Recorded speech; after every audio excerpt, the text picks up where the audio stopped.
વલસાડના ડુંગરી વિસ્તારમાં national highway number 48 પર ભીષણ આગની ઘટના સામે આવી।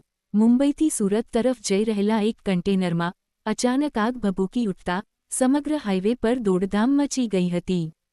ડુંગરી નજીક હોલ્ડઓન હોટલ પાસે પસાર થઈ રહેલા કન્ટેનરમાં અચાનક આગ લાગતા આગે થોડા જ સમયમાં વિકરાળ સ્વરૂપ ધારણ કર્યું હતું। ઘટનાસ્થળેથી ધુમાડાના ગોટેગોટા દૂર સુધી દેખાતા હતા। માહિતી મળતા જ ડુંગરી પોલીસ, બાલાજી કંપનીની ફાયર ટીમ અને વલસાડ નગરપાલિકાની ફાયર બ્રિગેડ તાત્કાલિક પહોંચી ગઈ હતી। આગને કાબૂમાં લેવા માટે સતત પાણીનો મારો ચલાવવામાં આવ્યો હતો, પરંતુ આગની તીવ્રતા વધુ હોવાથી કામગીરી પડકારજનક બની હતી। સુરક્ષાને ધ્યાનમાં રાખીને પોલીસે નેશનલ હાઇવે પર ટ્રાફિક થોડા સમય માટે બંધ કરી દીધો હતો, જેના કારણે અંદાજે 5 કિલોમીટર સુધી ટ્રાફિક જામ સર્જાયો હતો અને હજારો વાહન ચાલકો રસ્તા પર અટવાઈ ગયા હતા।